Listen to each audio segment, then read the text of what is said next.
College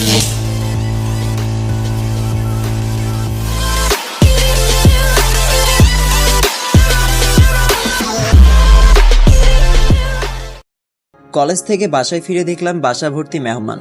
মামা মামির সাথে কয়েকজন ছেলে বসে আছে। ঘরে যেতেই দেখলাম আপুরাও এসেছে। কিছুই মাথায় ঢুকছে না আমার। ব্যাগ রেখে আপুকে জিজ্ঞেস করলাম, ছেলেগুলো কারা? আপুর কথা শুনে যেন আমি আকাশ থেকে পড়লাম। আপু বলল, ওই যে লম্বা ছেলেটা দেখছিস মাথা নিচু করে বসে আছে, ওটা হলো মামার ছেলে, মানে হৃদ ভাই। আর বাকি যে দুজনকে দেখছিস ওরা হলো তার বন্ধু। মামা মামি সহ এরা সবাই এসেছে তোকে বউ করে নিয়ে যেতে। আমি আপুর দিকে গরম চোখে তাকালাম। মজা করিস না আপু, আমি সিরিয়াসলি প্রশ্ন করেছি তোকে।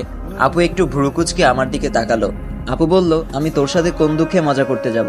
আজ সন্ধ্যায় বিয়ে, বাবার কিছু বন্ধু বান্ধব আসবে, আর হয়তো ফুফুরা আসবে, ঘরোয়াভাবেই বিয়ে হবে। আমি রাগে পানির গ্লাসটা আছাড় মারতেই তার টুকরো টুকরো হয়ে গেল। রাগে আপুকে বলে উঠলাম, করব না আমি এই বিয়ে। আমাকে পেয়েছো কি সবাই? যে যা ইচ্ছা তাই ডিসিশন নিবে? আমি তো ভালো করে চিনিও না তাকে, শুধু জানতাম আমার একটা মামাতো ভাই আছে। হুট করে দরজার সামনে বাবার গলার আওয়াজে ভেসে আসলো।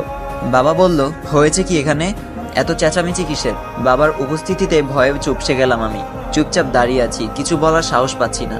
এর মাঝেই আপু বিষয়টা সামলে নিল। আপু বলল, না বাবা কিছু হয়নি, হাত থেকে পানির গ্লাসটা পড়ে গেল।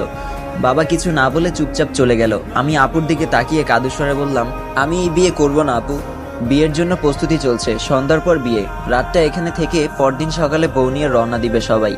আজ কলেজ থেকে যখন আসছিলাম তখন অনেক প্ল্যান তৈরি করে ফেলেছিলাম। গ্রীষ্মের বন্ধ দিল 15 দিন। কত প্ল্যান ছিল, এই 15 দিন ঘুরবো ফিরবো, আনন্দ উল্লাস করে বেড়াবো। আর বাসায় ঢুকেই এমন হাই ভোল্টেজের শটটা খেলাম। নিরুপায় হয়ে মায়ের কাছে গেলাম, কিন্তু কেউ আমাকে বিশেষ গুরুত্ব দিল না। শুধু মামি একবার 2 হাতে ধরে কপালে চুমু দিয়ে বলল, আমার লক্ষ্মী বৌমা। আমি আবারও নিরুপায় হলাম, কেউ আমায় এতটা গুরুত্ব দিচ্ছে না। একটুও মনে হচ্ছে না আমার জন্য এত আয়োজন। আসার সময় খাম্বা মহাশয়, থুকু হৃদ ভাইয়ের দিকে আর চোখে কিছুক্ষণ তাকালাম। এটাই তাহলে আমার মামাতো ভাই? মা একটা লেহেঙ্গা নিয়ে আমার সামনে এসে দাঁড়ালো। আমি এখনো বসে আছি মুখ গোমড়া করে। মা আমাকে ওয়াশরুমে নিয়ে গেল। এরপর আপুকে বলল গরম পানি নিয়ে আসতে।